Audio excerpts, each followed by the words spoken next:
asking for reviews is super important. Not only that's how you show up is relevant, consistent reviews flowing in, and just making sure that you're having that program where you give them a space to ask.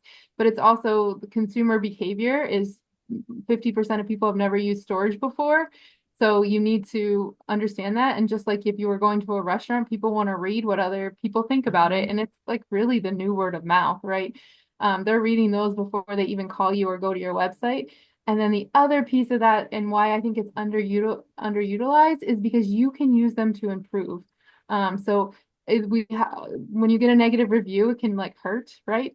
But it's really something that you can use to improve your facility. So if it's about that there's something broke on your website or the customer service, or we use it to look at month over month data. We pull out using AI different pieces. So if it's about customer experience, or if it's about rates, or if it's about pricing, we're able to see that trend and to really use that feedback and then implement it in our different operations, revenue management strategies as well. I'm going to add something to that. I think absolutely reviews are 100% where the focus should be. But if you're not offering good customer service to begin with, what are you asking them to review? It's like the restaurant that hopes for 5 stars, but their food stinks.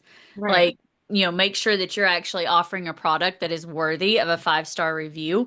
And then it makes the ask a whole lot easier, and it makes getting those 5 stars actually. Lane and Darby do a roundtable together about how to get more reviews. And step one is to deliver service that's worthy of a 5 star review. So Melissa, you were spot on. That's awesome. I'll throw in my underutilized, and I think it's the physical appearance of your facility. I think that's probably an underutilized tactic. The operators who care about their lawn and their landscaping and their signage doesn't have mold on it, you know what I mean? Those shout out Lee Creech, love you. But I think the operators who care about those small details ultimately generally do better. Surprise, right? Yeah. Because I think if you sweat about the small stuff, you probably care about the big stuff too. And I heard that recently. I think David, our SEO manager, he said that to me, and I love that. I think it's so true because everything communicates. Whether you intended to communicate it or you didn't, you're communicating something to your customer base.